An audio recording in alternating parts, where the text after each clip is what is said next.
Hello guys, இன்னைக்கு நம்ம மம்பட்டியான் அப்படிங்கிற ஒரு திரைப்படத்தோட கதையை தான் பார்க்குறோம். இந்த திரைப்படத்தோட முதல் கட்டத்தில் நம்ம விஜயகுமாரை காட்டுறாங்க. அவர் ஒரு பண்ணையார்கிட்ட வேலை பார்க்குறாரு. அப்படியே ஒரு பண்ணையார்ட்ட வேலை பார்க்கும்போது அங்கே இருக்கிற ஒரு நிலத்தை தோண்டும்போது அங்கே புதையல் கிடைக்குது. உடனே இந்த புதையலை எடுத்துட்டு அவர் கவர்மெண்ட் ஒப்படைக்கணும்னு சொல்றாரு. பட் அந்த பண்ணையார் ஒத்துக்காததுனால இவர் அந்த பண்ணையாருக்கே தெரியாமலே இதை கவர்மெண்ட்டுக்கு சொல்லிடுறாரு. இதனால கவர்மெண்ட் அந்த பண்ணையாரையும் சேர்த்து அரெஸ்ட் பண்ணிடுறாங்க. உடனே வெளியே வந்த பண்ணையார் என்ன பண்ணுறாருன்னா, நம்ம விஜயகுமாரையும் அவரோட மனைவியும் அவரோட வீட்டில் வச்சு எரிச்சிடறாரு. எரிச்ச உடனே நம்ம விஜயகுமாருக்கு 2 மகன்கங்க. அது மூத்த மகன் தான் பிரசாந்த். அவர் தான் இந்த படத்தோட கதாநாயகனும். அவர் பேர் தான் மம்பட்டியான். உடனே இவருக்கு விஷயம் தெரிஞ்சு தன்னோட அம்மா அப்பாவை கொன்னதுக்காக அந்த பண்ணையார் அந்த வீட்டுக்குள்ளே வந்து அடிக்க வராரு. பட் இவர் எல்லாத்தையும் அடிக்காரு. பட் பண்ணையார் ஆளுங்க டக்குன்னு நம்ம பிரசாந்தை கெட்டி போடுறாங்க. அதுக்கப்புறம் பிரசாந்த் அந்த இடத்துல வந்து தப்பிச்சு தன்னோட நண்பனோட இருக்கும்போது எல்லாரும் என்ன சொல்கிறாங்கன்னா, பண்ணையார் இப்போது கோயில் கொடையில் இருக்காரு. அந்த கோயில் கொடைக்கு போனால் கண்டிப்பாக அவரை ஈஸியாக பிடிச்சிடலாம் அப்படின்னோடனே இவரும் அவர் ஃப்ரெண்ட்ஸோடு சேர்ந்து அந்த கோயில் கொடை நடக்கும்போது அந்த இடத்துக்குள்ள போகுது அந்த பண்ணையார் அந்த இடத்துல வெட்டிடுறாங்க. அது மட்டும் இல்லாமல் பண்ணையார் ஆளுங்களையும் வெட்டிடுறாரு.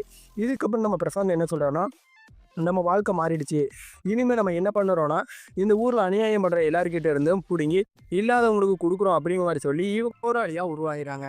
இப்படி உருவாகிட்டு இருக்கும்போது இவங்க ஊருக்கு பக்கத்தில் ஒரு பெரிய கல்யாணம் நடக்கும்போது அந்த கல்யாணத்துல இருந்து நிறைய படங்களும் வருது அப்படிங்கிற விஷயத்த தெரிஞ்சுக்கிட்டு கரெக்டாக என்ன பண்ணா நம்ம ஹீரோவும் அவங்க டீமும் இறங்கும் போது அங்கே தான் முதல் தடவை நம்ம ஹீரோயினை பார்க்குறாங்க.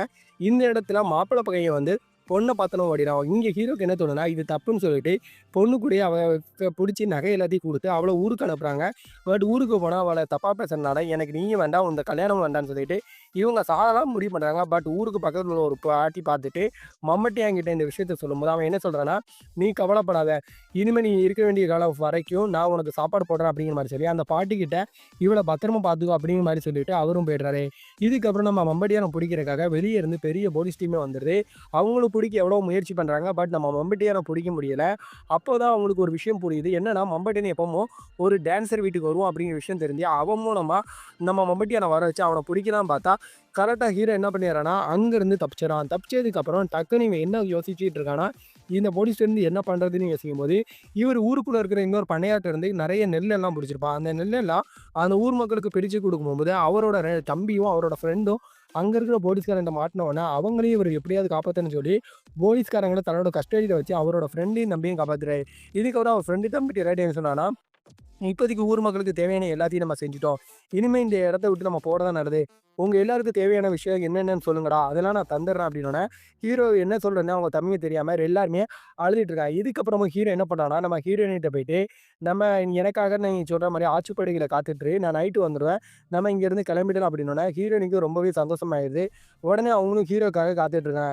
இப்போ ஹீரோ என்ன பண்ணான்னா, அவன் தம்பிங்களுடைய ஃப்ரெண்ட்ஸோடய எல்லாத்தையும் தப்பிச்சு ஓடும்போது அவங்க இருக்கிற இடத்த போலீஸ் தெரிஞ்சுக்கிட்டு அவங்கள ரவுண்ட் அப் பண்ணி பிடிக்க வராங்க. பட் ஹீரோ அங்கேருந்து எல்லாரும் தப்பிச்சிடறாங்க. பட் அவன் தம்பியையும் அவன் ஃப்ரெண்ட்ஸ் எல்லாத்தையுமே அவங்க கண்ணு முன்னாடியே சுடுறாங்க. இவன் தம்பியையும் ஃப்ரெண்ட்ஸையும் சுட்ட ஒரே ஒரு போலீஸ்காரன் இருப்பான். அவனை மட்டும் ஹீரோ என்ன பண்ணுவார்னா, எல்லாருக்கும் தெரியாமல் அவனை அடித்து அவனை மலைக்கு மேலே இருக்க ஒரு மரத்துக்களை வந்து கெட்டி போட்டு கழுகுக்கு இறையா போட்டுட்டு ஹீரோனியை பார்க்கறதுக்காக ஆட்சிப்படிகைக்கு போகும்போது அங்கே ஹீரோனியும் அவனுக்காக காத்துட்டு இருப்பாங்க. சரி, அப்போ ஹீரோனியும் ஒருத்தனை கூட்டு வர சொல்லியிருப்பான். அவங்ககிட்ட என்ன சொல்லணும்னா, டே அண்ணன் இங்கேருந்து கிளம்புறேன்டா, உனக்கு எதுவுமே நான் செய்யலை, ஏதாவது வேலை மாறிடுவேன், அண்ணன் எனக்கு ஒரே ஒரு ஹெல்ப் பண்ணுமா, சரி சொல்கிறா அப்படின்னா டக்குன்னு என்ன பண்ணோன்னா கையிலேருந்து ஒரு கன் எடுத்து நம்ம ஹீரோ வந்து ஷூட் பண்ணிடும்.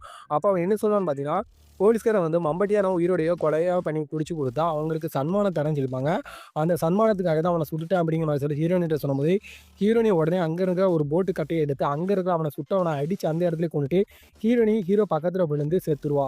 செத்ததுக்கு அப்புறமேட்டு என் செத்துட்டான் அப்படிங்கிற விஷயத்தை தெரிஞ்சு போலீஸ் டிபார்ட்மெண்ட் அங்கே வரும்போது ஊர்க்காரங்க எல்லாரும் உட்காந்து அழுவுறதை பார்த்துட்டு அப்போ ஹீரோ முதலே கட்டத்தில் ஒரு விஷயம் சொல்லியிருப்பாங்க. அது நீங்கள் செத்தா அவங்க பொண்டாட்டி பொண்ணதாலும் அதுவே நான் செத்தா நாடே ஆடுவோம் அப்படிங்கிற விஷயத்த சொன்னதை நினச்சி பார்த்துட்டு அந்த இடத்துல எதுவுமே சொல்லாமல் போலீஸ்காரர் அங்கேருந்து கிளம்புற வரை இந்த திரைப்படத்தை முடிப்பாங்க. உண்மையை சொன்னால் இந்த திரைப்படம் நம்ம பிரசாந்துக்கு ஒரு பெஸ்ட்டு திரைப்படம் சொல்லலாம்.